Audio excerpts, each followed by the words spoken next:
evening, everybody. Thank you so much for joining us. My name's McKaylee. I work at Tattered Cover Bookstore, and first and foremost, I want to say thank you. Thank you for being here. Thank you for supporting local independent bookstores.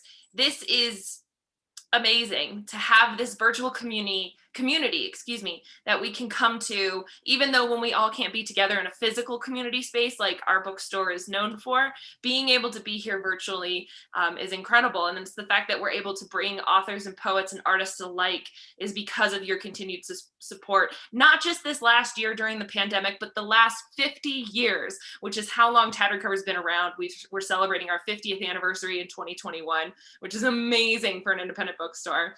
For those of you who may be joining us outside of our area, Tattered Cover Bookstore is a local independent bookstore located in the Denver metro area. We have 4 locations. Right now, 3 of which are open, because our 4th one is moving. So we're in the middle of that move right now, and that new moved location called McGregor Square will be open in May. And then, as many of you have heard, we are actually opening up a kids only Tattered Cover Bookstore featuring all sorts of children's titles at the Stanley Marketplace, and that just got announced yesterday. So we're very excited for these 2 new endeavors that we're trying to, expand our universe here, expand our reach in Denver metro area. So you can come visit the 3 stores that are open right now. As long as you're wearing your mask over your mouth and your nose, you can come join us for about 90 minutes or so.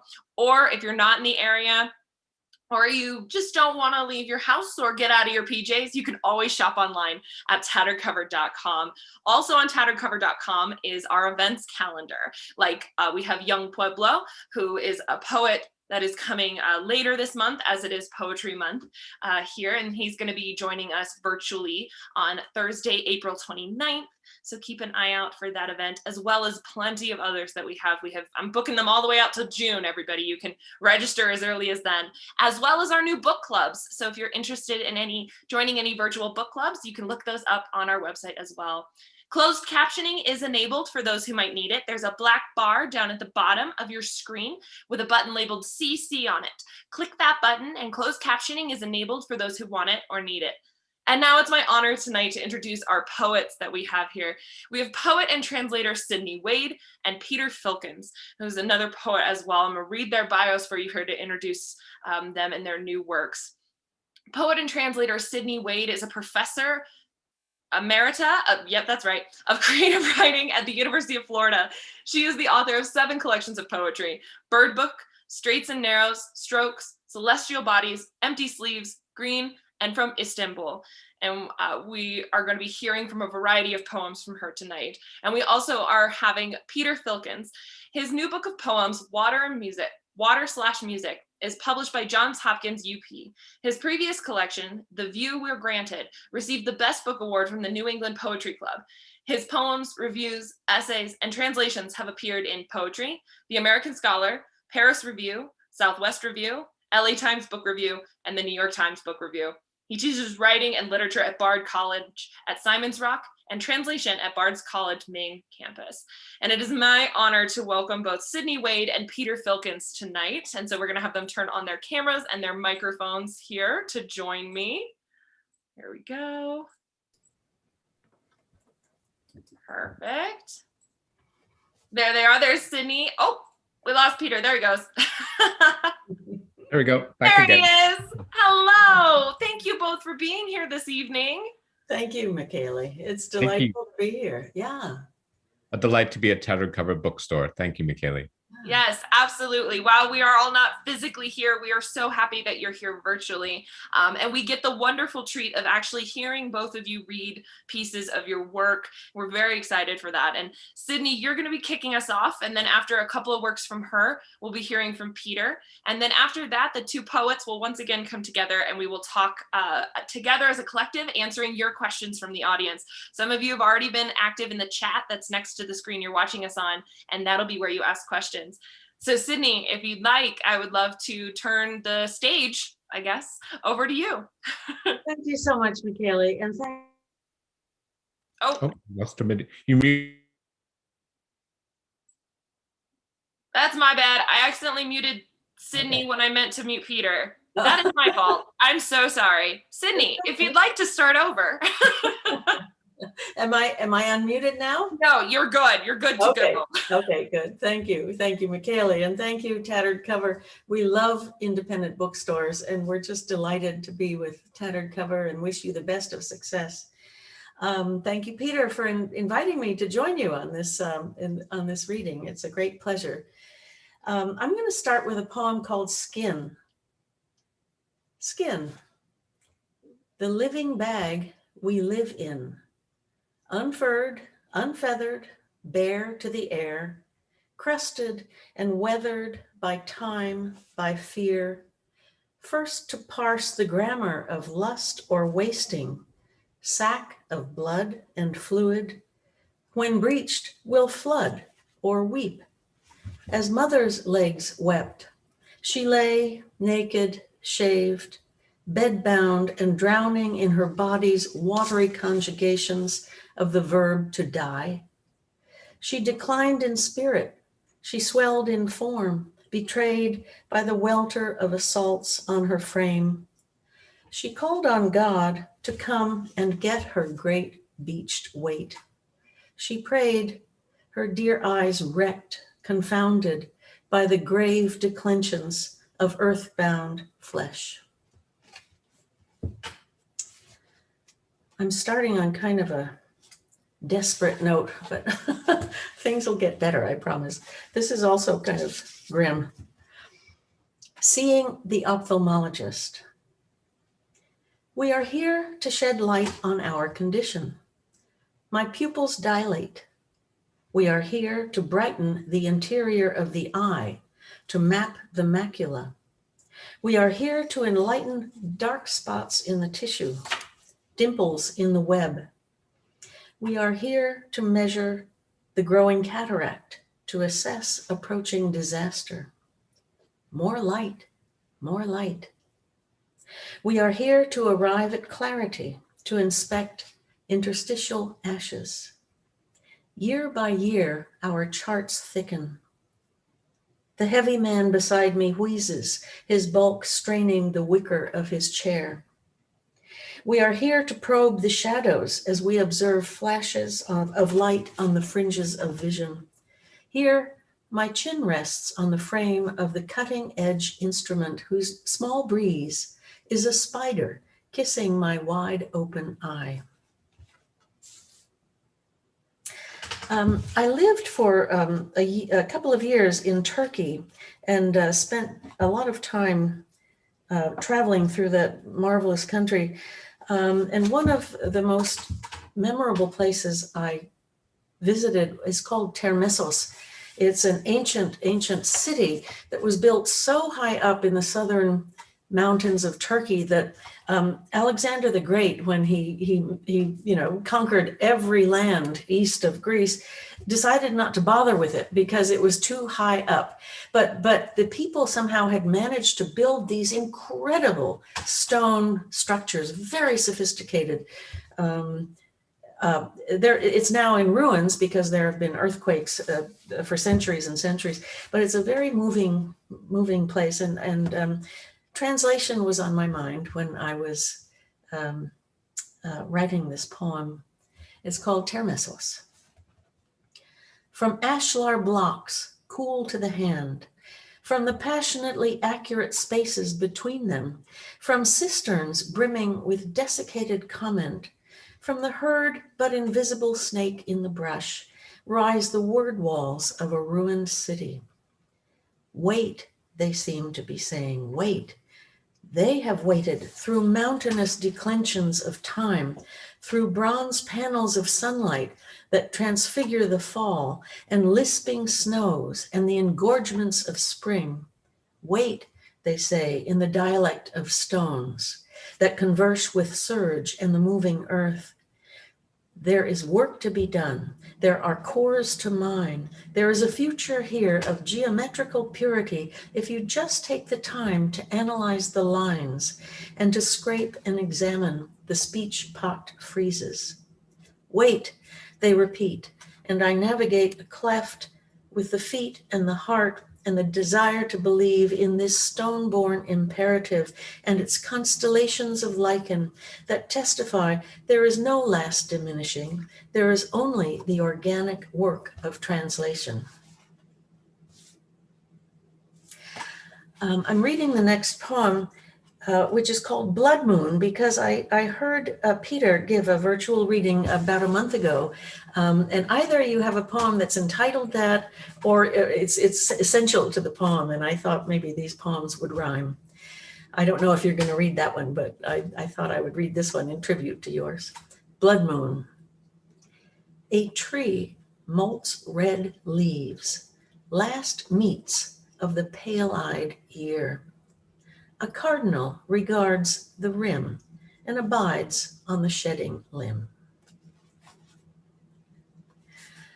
I'm gonna jump in great spaces of time and place to Rome, where I lived for a year, almost a year. And when I was there, I had a 2-year-old who was in the creche with the nuns for every morning during the weekday, and I was trying to write, and I could not. I would sit in my chair, and nothing would come, and I was wasting my time in Rome. I had no baby to look after, so I decided after a month or two just to pick up Georgina Masson, who had published a wonderful guidebook to Rome, and just follow her trails through Rome. And she focused largely on the ancient architectural beauties of Rome. So this poem is informed by that. And also, I had been reading Dante, and so the title is Pungent Sauces, which is a terrible place that one of the awful sinners finds himself boiling in the Inferno. Anyway, it's kind of playful and kind of naughty. Pungent Sauces. Fecund Regina, O queen of my lap, I'll build a tropic temple for you, a refulgent basilica with soaring apse and clear story windows. Will that do? Here's an architrave swollen with swaying forms, denoting the seasonable passage of time, and the watering down of all earthly devotions and their bitter fragrance in pantomime. The entablature will blaze in the gloom of night with aromatic figures in whose magical eyes the meaning of life will burn white on white, reflecting the braziers of paradise. Rosa mystica mine, we shall figure you blessed in a tympanum fretted with fabulous beasts, chief among them a newt with erectile crest and a gaggle of pâté de foie gras geese. We shall feast on all feast days and give thanks to our host, in whose monstrance lie tickets to mediate bliss. May I savor your sauces and offer a toast to a clement and firm metamorphosis?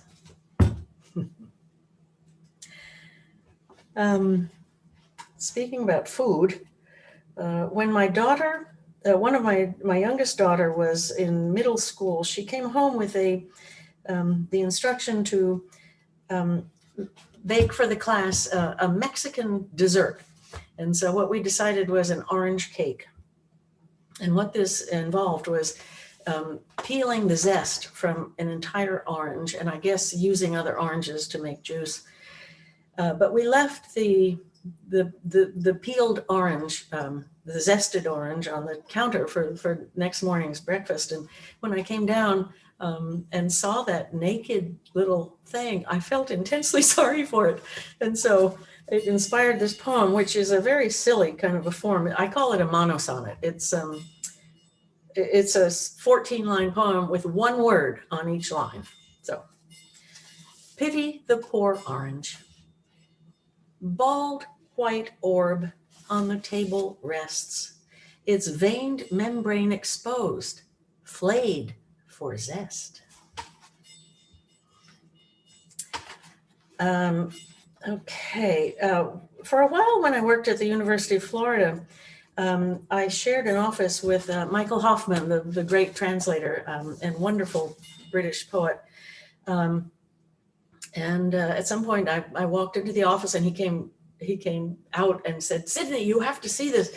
And he showed me on the computer screen an image of a geep, which is a medical joining of the genes of a goat and a sheep. So you get a geep.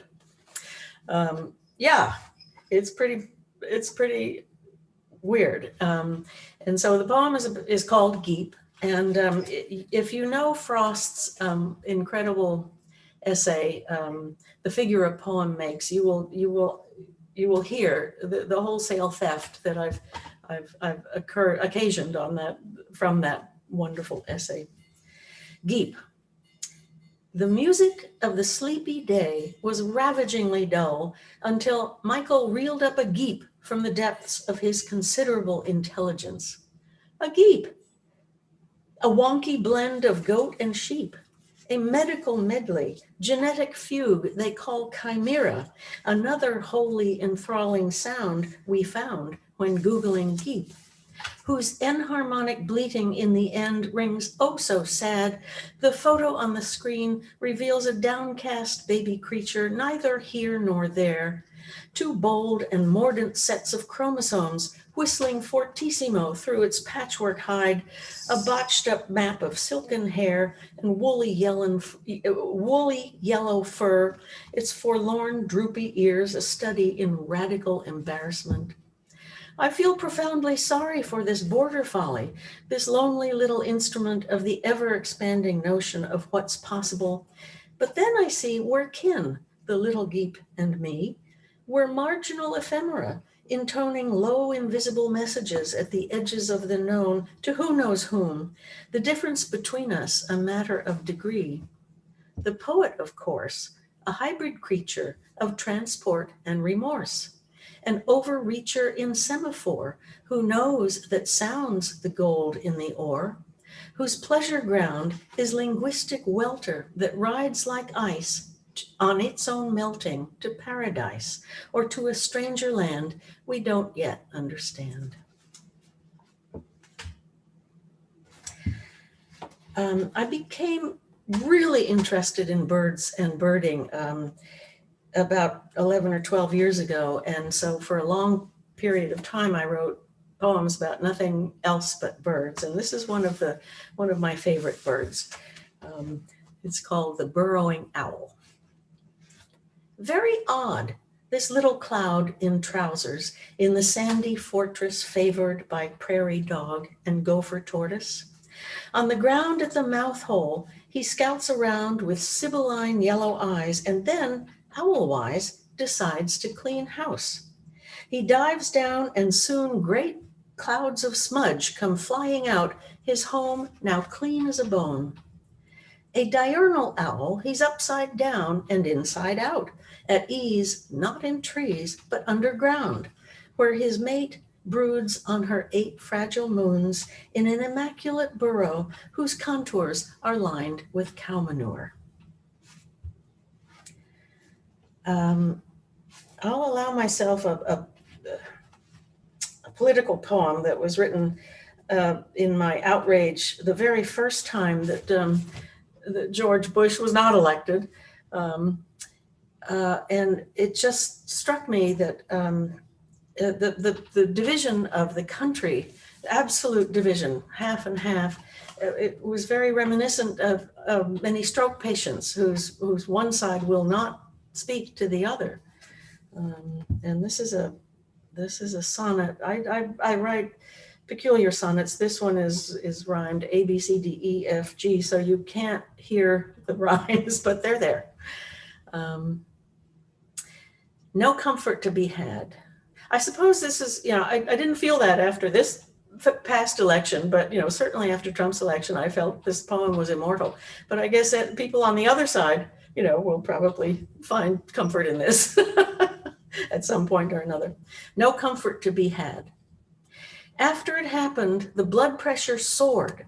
Half the body wept, one hand on its brow, while one of its 2 legs began to march to the drum of that which had prevailed. One half of the brain, bewildered, racked itself in search of comfort, while the other, firmer half scoured the mall for a gown for the ball. The body, thus arrayed in perfect discord, 1 foot crammed in a party shoe, now began to stagger around the room, starched and wilted all at once. One eye, the pale one, stared at the clock ticking on the shelf, whose face concealed a belly full of worms. One hand nailed the orders to the wall. Then 2 more poems. The next one is a poem called Birding at the Hamilton County Phosphate Mines, which I think is very timely because just recently, in the past couple of days, we've had a near disaster in Tampa, Florida, where a phosphate mine's holding pool almost broke and drowned the residents around it. But birders go where the birds are, and for some reason, the birds love these poisonous, milky pools. And so, we're given permission as a group to go on Saturdays when nobody's working there, and watch this odd conjunction of things. Birding at the Hamilton County Phosphate Mines. The plunder of the vast pine woods has sundered Earth's live crust from rock. The earth has been stripped and flayed, and great white mounds of chalky phosphogypsum loom giant poisonous breasts over milky waste clay ponds. Here thousands and thousands of birds perch and swim, dabble, soar, and dive. Hawk, duck, stork, sora, anhinga, sparrow, wren all thrive in this humming mess.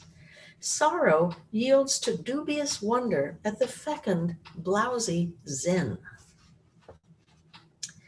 And my last poem is another birding poem called Birding at the Dairy. We also go in groups to very large agricultural, dairies, big industrial dairies, because that's where the birds are.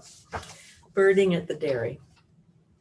We're searching for the single yellow-headed blackbird we've heard commingles with thousands of starlings and brown-headed cowbirds.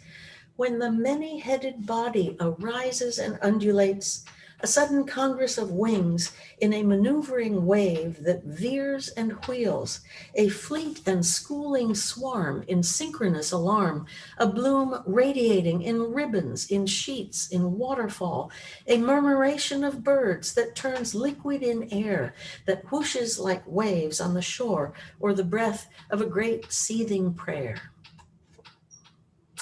So thank you, and I'm looking forward to Peter's reading. All righty here. Shall I unmute? Okay. Yes, please do. Well, we thank you for that, Sydney. I'm looking forward to talking to you more about your peculiar sonnets. I loved how you described that, so we'll have to talk more. But Peter, the stage is yours. Great. Thank you very much. It's a delight to be here at Tattered Cover Bookstore. Thank you, Michaeli, for organizing this. And thank you, Sydney, for reading with me. I love the sinewy grace of your poems and the dexterous rhymes and the lovely humor and wit of them. They provide real pleasure, and it's really a pleasure to be reading with you. I too will start on somewhat of a dark note. The title of the book just out this past Tuesday is Water Music, and it has a slash between the two. And as you can see, I like to give a shout out to Michael Zelahowski, who allowed us to use his artwork on the cover. And then I had the opportunity to purchase it and did so several months later. So it's become a part of the brickwork here at home. The book does start in somewhat of a more dark place. The reason for the slash between water music is because I'm trying to sort of examine the border between nature and culture. And once we're into culture, we're into history. And once we're into history, well, we know we're into trouble. And there's plenty of that around us now. So that's where the first section of the book begins. I'm going to begin with a poem called Auden's Glasses, which I've actually never read before in public. in 1983, I went to Vienna, Austria, on a Fulbright and to translate Ingeborg Bachmann. And one of the first things I did was make a beeline to Kirchstetten, a little tiny village about an hour west of Vienna, where Auden spent his summers. And he died in 1973. This was only 10 years after he had died. I showed up, and it was a little apartment on top of a farmhouse, basically. And his Hausfrau was still there, the landlady, attendant. She let me into his apartment. And it was as if he had just walked out the door. His slippers were on the floor. I sat at his desk, and his reading glasses were on the desk. And being young and full of beans, I couldn't resist. I put on Auden's glasses. So I have actually worn Auden's glasses. And I told that story a few years ago, and I thought, well, what would it be to look at the world through Auden's glasses now? And that's the conceit of the poem, Auden's glasses. Putting them on, one sees dull history in stereo. Epics, wars, whole countries, transparent as a wish, wriggling in a petri dish, and armies marching slow. The ambivalent light of day, the children quick to anger, what one feels but cannot say, all are obviously visible as crosses on a hill to the ignorant manger. While buried in each scene, like a carpet's woven flaw, the thread of a scream interrupts the nuptials staged as village miracles, yet proving the hidden law, that life is lived and suffered in vain, short-sighted views, and the only solace offered in the cell of the self alone is to find it cannot atone for what it knows, but cannot undo. And failing that, soon cease all claims to the quelling vision that God begets love, begets peace in the belly of the end of days. And pour a drink, watch the fire raise a tenement on television. Following that, I will read Blood Moon Blues, which is different as a poem, but also I think that we might be talking about different blood moons. The blood moon I'm referring to is actually a very rare occasion. It is the fourth full eclipse of a moon with no partial eclipses in between. And to give you a notion of the rarity, between 1580 and 1909, there were no blood moons whatsoever. It's called a lunar tetrad. And the last one was in September of 2015. And I witnessed it off of Cape Cod, Wellfleet, Cape Cod, and rising over the sea. And of course, given its rarity, it has a tendency to be portentous, to be a portent of things not going so well. September of 2015, yes, things were definitely beginning to heat up around the world and certainly in this country. And so I used that occasion to sort of reflect on where we are. Blood Moon Blues. Protesters marched, shutting down cities. Senators sponsored their own annuities. Car bombs were back, hemlines higher. Forecasters tracked low fronts and fires. Children were told their parents were thugs. Governments banned playgrounds and hugs. Analysts mourned stagnating markets. Terrorists surveyed expanded new targets. Refugees crossed invisible borders, arriving malnourished, colder and poorer. High up above, a blood moon rose. The seas turned on, the shore decomposed. Venus and Mars ascended in unison. Glaciers kept forming palatial ruins, while higher yet, at the back of space, a star imploded, leaving no trace but hydrogen and helium, the seeds of our genus, potent as love, or a neutral virus. I'll read this. I'm moved to read this poem. It is about the plague of shootings in this country. We've had another one in Texas today, and of course, Boulder, just 10 days ago. It's hard to keep track of these things these days. Atlanta, a couple of weeks ago.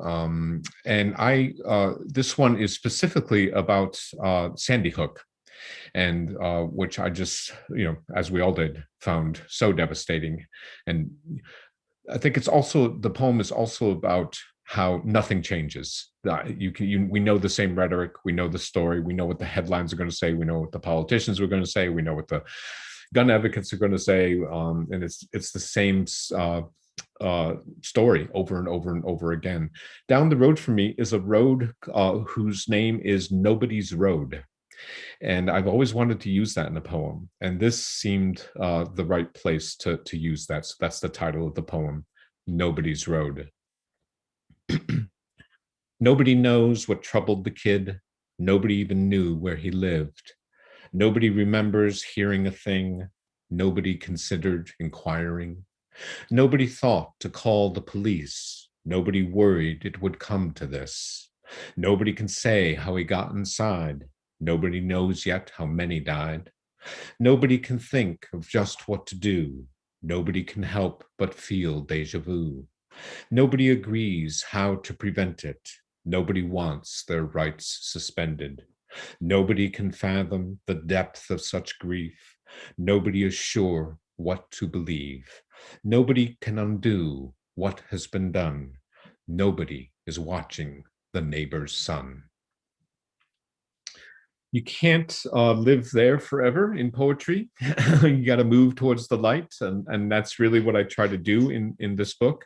The second section is more interior, more atmospheric, more trying to find a way through duress over time and in communion with nature. And that's a big theme in this book. So now we start heading towards the water. I live on a lovely little lake in Western Massachusetts, have for my entire life, know the landscape very well. And it's provides great solace, and a sense of place is very important to me. This is simply called Aubade, which is a morning song. So Aubade. The seagull kiting in a cage of wind navigates again its scry of need. Beyond the docks, the wooden boats, rough barbs buoying flight toward an end to flight, and gravity riding the wind. Willow. Amid the toss of light that rakes the rust of oak, pearl gray cloud cover bellying rain, the willow lingers, pliant with weeping that is not there, and yet is what we know it by, among hemlock, among ash, beside the lake water that laps the rocky shore, as a heron unfolds its pageant slate above the surface, rippling bruise. Credo. Good poem for this time of year, coming soon. Credo. Never complain, the jonquils say, blousy with breeze they cannot hold, and the breeze itself, saturated, cold, dispenses torrents, a black cloud drained to quick exhaustion, and the marauded plain of jonquils blazoned. Never complain. In the third section, I move back to history, but in a different way, mainly through art, poems on paintings, and some poems about other poets. I have an elegy for Seamus Heaney, which is a little too long to read tonight, and landscapes and memories of landscapes. So not that kind of large canvas that I was addressing in the first section, but a more localized artistic canvas, perhaps. It's a poem called Water Lilies, which is about Claude Monet painting his famous water lilies during World War One. And while he was painting them, only 40, 50 miles away was the bombardment of World War One going on. And his own son was in the trenches fighting World War One. Monet was in his 80s, and it was all he could do was to keep painting the water lilies. The last word of the poem, I will say, is sun, but it's S-U-N, not his son. No reference to the sun is made in the poem. Water Lilies, Claude Monet, 1917. Meanwhile, he painted them. Lilies floating on the surface of a pond he'd constructed for the pleasure of the eye, and motifs to paint at century's end. The new one begun with multiple explosions of carmine, coral, white fleshy flowers against the backdrop of a subsurface blue with distances. The sky stretched out upon the watery calm, where a cloudy puff would later be captured by his brush in motion. Each day in the studio, another one spent to the echo of guns bombarding the trenches, pummeling the Somme, erupting in billows of char-black smoke beyond the horizon, no longer present, but subsumed, erased, immersed as he was in the flux of light on water. Flowers astride turbid shallows beneath a willow and its weeping, our only perspective in a lost world lost to bottomless translucency, the eye that sees it, and the intractable sun. I love those paintings. This is another sort of painting poem. I was in Ireland a couple of years ago at a writing residency in a lovely house and looked out my window. It was January, and there was a lake on this property, and looked out and saw what I believed was a J.M.W. Turner painting, a great wash of light and energy and dynamism happening before me. And what it was a snow squall through which the sun was shining, the morning sun from the east. And I just immediately started the poem. And it is the only time I have ever written a poem in real time. I worked on the poem for about an hour, and that's what the event took to happen. And when I was finished, the weather event had finished as well. And I revised it a little bit, but not too much. It was kind of just a one-off that happened. Sun through snow. Turner, excuse me, Turner could have done no better, nor did he, articulating the light made now radiant, prismatic. Hills, lake, trees, and woolen sky filtered by this sun-threaded squall of snow as real as veneration, the smell of rain, the heft of stone, or the thought that within an hour it will be gone, the veer and waft and thrust of clouds and light, electric with the backlit pulse and shimmer of each ray of snow, consigned to memory and weather closing down this moment's glow. I will read just two more poems. One is called Turtle, which was inspired by driving on a back road, coming across a turtle crossing the highway, obviously from laying its eggs, which they do in the sand, and then leave the eggs, and they hatch many weeks later. And there was just something magnificent about the turtle that I wanted to write about. Turtle. Shy panzer of the swamp, atavistic in your haughty calm, you blink at us encapsulated in our swanky Prius, crossing the road from the prehistoric world you're going to or coming from to lay your eggs in the sandy bed of tomorrow, knowing like the dead that however slow, it indeed will come, and does, even if absent of you, sanguine, curmudgeonly, immemorial as mud, or the memory of mud, propelling you on as you cling to your path, through fan-tailed ferns that flood our eyes with green heraldry, fresh and real. And then the fifth section of the book returns to the quotidian, the everyday world, the world that we all stumble through. And the last poem is simply called Envoy. And it's really a poem about driving. It's from my poet friend Abbott Cutler, who commuted long distances for his teaching, as do I. It's kind of a poem about that's kind of what we've done for our whole lives, and what does that mean? So it's a poem about driving. Envoy.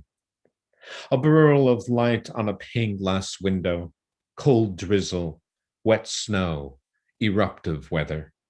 And this, our only legacy, to know the low-hung cloud that glances off a mirrored surface, yet more real than the cloud itself. Muddy April, indecisive to the last, mimicking the slap of wipers back and forth across the slope of windshield. Or oddly, at the corner of Main and North, that storefront window reflecting now the curve of heaven, the noxious exhaust, pedestrians astride the polished glass, the cars rolling by, the dog on its leash. Thank you. I think and thank you, Peter, and thank you, Sydney, again for your reading. I want to open it up to questions now. Thank everybody for watching and for enjoying your words. Thank you both for performing for us. And so I want to start off with, why poetry? Out of all the other mediums in all the world, what draws you to poetry? And when did you get bit by the bug, so to speak? Sydney, do you want to start? Oh my, that's really hard. So I, for years, had been married to a novelist. And at one point we had a dinner party, and there was myself and a poet, and my husband, who was a novelist, and another novelist. And I noticed that the way that they communicated was always in stories. If they wanted to make a point, they told a story about it, a narrative. And Bob and I, we would be listening, and every now and then we'd jump up with a little image and say, well, look at this, Yeah. And so that's the way I think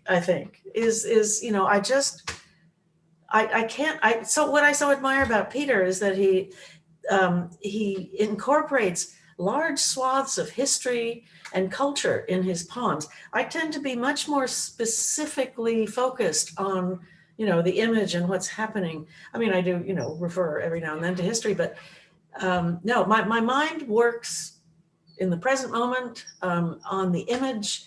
And the thing that I love most about poetry is the sound. I mean, we have the best of the toolkits in the writer's, arsenal, with all the sounds we can make. And I'm a musician, and the ear is important to me. And so I think that's why I love writing poetry and listening to it. Yeah. For Peter, Yeah, no, how does that work? I would second the importance of sound as absolutely instrumental for me, to feel language moving through my body is really wonderful, frankly. Or I write by hand to feel language moving through my hand. And then I think the other thing I would say is I don't know, for me, I can't think of a harder linguistic art form, and also a more pleasurable one. So it's some weird kind of combination. It never is exhausted. It's never is easy. And it's so versatile, and you can bring so many different things to it. You can be many different kinds of poets simultaneously. You can be writing about birds. You can be writing about turkey. You can be writing about Auden's glasses. Whereas I think novels and stories, you got to lock in there for a good bit, and settle in for the longer ride. Absolutely. And so that being said, though, when you mention you can be a variety of poets, what do you recommend to a poet, maybe a new one or one trying to find their voice? You know, one of the things, speaking of Auden, what I used to tell my students all the time was that Auden said at some point, and I'm going to mangle this, the sign of a real writer is not that he wants to say something, but he or she wants to play with words. And that has always been my great joy, is just fiddling with the words, making the sounds bump up against each other, and having fun with the extraordinary liberties we have. Also with the constraint. I mean, one of the reasons I love form is that you've got this constraint, but that makes you find more avenues to make your sounds and to make your meaning. And so, yeah, I want my students to play, to enjoy the sounds of the words and to play with them. Yeah, again, I would second that. Just find ways to love the language, and imitate poets who you admire. It'll always still end up you. You're the one doing the imitating, and you'll find your voice while doing that. And I would second the play of language. Even a poem as grim as the Sandy Hook shooting poem, it's really about figuring out that I could use nobody's road and keep repeating nobody, nobody, nobody. Until I have that, I don't have the poem. I just have my personal grief and outrage. And Yeats says the famous quote, out of our arguments with others, we make opinion. Out of our arguments with ourselves, we make poetry. No, it's a beautiful quote to add too. I'm curious too how that works to your work as translators.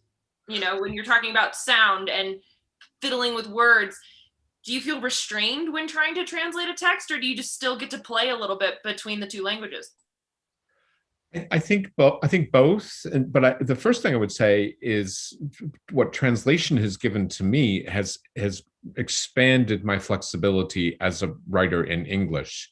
I know I need to understand the meaning and context of a single word, if you will, in German. I need about a dozen English words to think about how I'm going to render it. So that's been an enormous benefit. And then beyond that, yeah, I think you are a poet translating, and you're trying to make an artful occurrence in the language between, of the translation, an artful occurrence in the translation itself. One of the most impossible things to do as a translator is to bring the music of one language over into the other. You cannot do that. So you have to find equivalencies in your native language to bring over a facsimile of the sound that you hear. Of course, you always have to pay attention to the meaning, and you can't stray from that. But also, it's another challenge. It's just a delightful challenge to give yourself to try to make this transition, and to bring, especially if you're translating from the lesser known languages, as I was doing with Turkish. My Turkish was nowhere near as good as my French. Mm-hmm. Nobody else could translate from the Turkish, and the need was great. There are many enormously fascinating and important Turkish writers that just simply aren't known here because not many people have the language skills to do that. So there's that. And Turkish is also worlds away from English in terms of structure and sound. So no, it's just it's a wonderful. I would add, Sydney, going back to your earlier point, and that is the play of language. The hard work has been done by the poet you're translating. They've lived their emotion, right? All that stuff has been taken care of. We just get to massage the surface and play with the language in order to make it come through. So again, excellent training for any young writer is to try and translate. Absolutely. In fact, I taught workshops in translation at the University of Florida, and I preferred teaching that over teaching workshops, because you just what you said, Peter. All the hard work was done, all the angst is in the poet who wrote the, and struggled with those issues. And what translators do, it's an exercise in pure craft. And you really learn how to exercise your skills in finessing language. So. I think that's wonderful to hear both sides of it, and sometimes I think about, Peter in the poem about the water lilies, which I'm very pertinent to. I had the privilege of being able to see Monet's garden when I was 14 in Giverny. Oh, I've seen it too. Yeah. Yeah, that was like my one place when my parents said, "We're gonna visit your grandparents in Germany. Where do you want to go if you could go anywhere else?" And I was like, Giverny. So I was a nerdy 12-year-old, but but I want to ask about like translating other arts into poetry, and sometimes translating like your images, Sydney, that you were talking about with the orange was very pertinent to me. That stuck out in my head of like, do you feel like translators in that way of taking the visual world and putting it into a written form? Peter. Well, the obvious cases are when I'm writing. Every book I've done has had at least one poem on a painting or a work of art. I have poems about films. I have poems about paintings.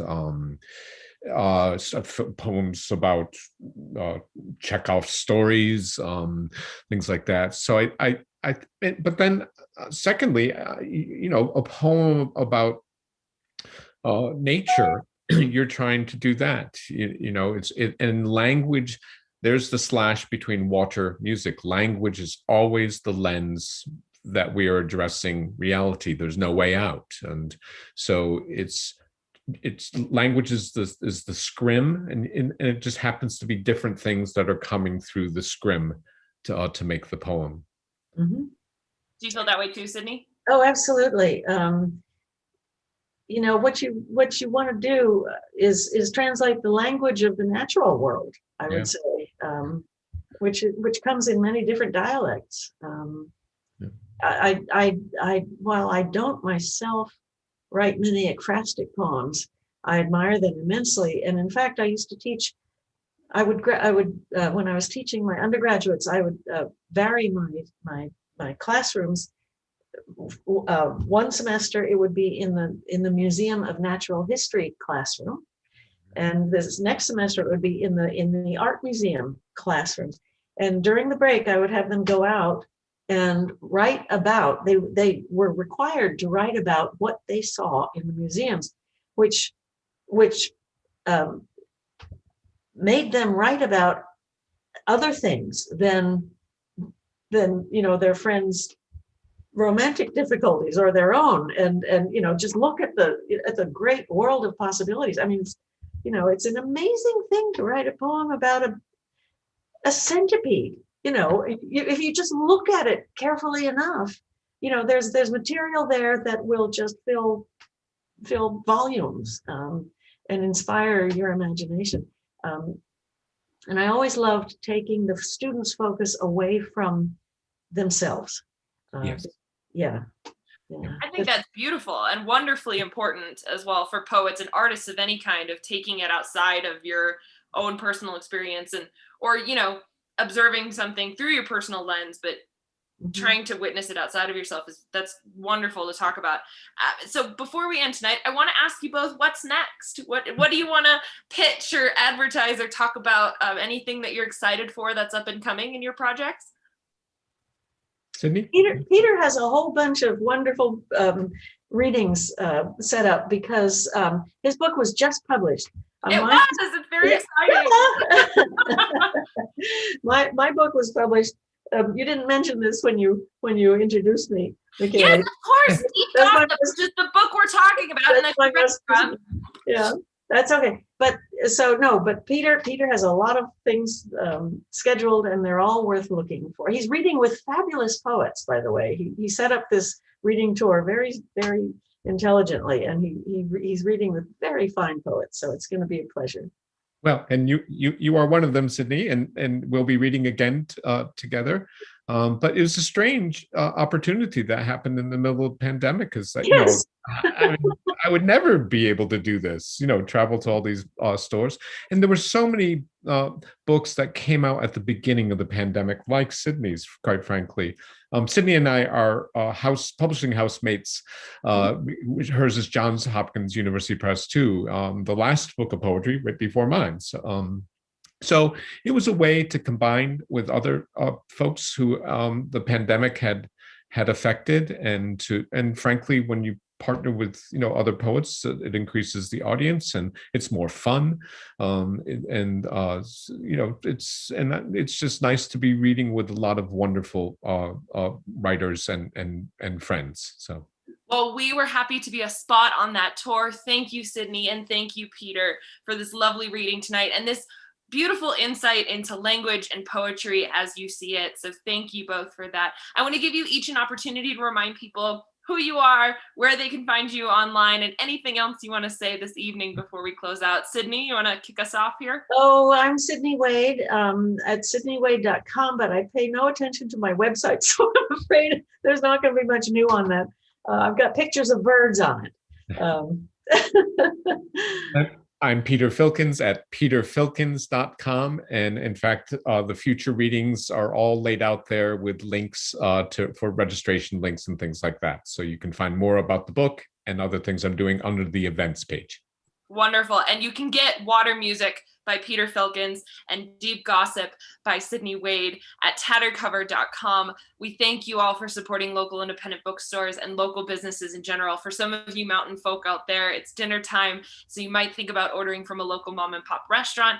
We wouldn't be here without you. For the last 50 years of the last pandemic year, it's been insane. So thank you for your support. Thank you for supporting poets and artists of all kinds. And one of the best ways you can do that is by purchasing and paying for their work. So thank you for doing that. If you two will just stick around while I finish closing us out here. My name is McKaylee. I'm with Tattered Cover Bookstore, and I was honored tonight to be with Sydney Wade and Peter Filkins, poets of Water Music and Deep Gossip. Thank you again, and check out their books at tatteredcover.com along with our upcoming events. Stay safe, everybody. Happy reading. Thank you, McKaylee. Thank you. Thank you. And we're out.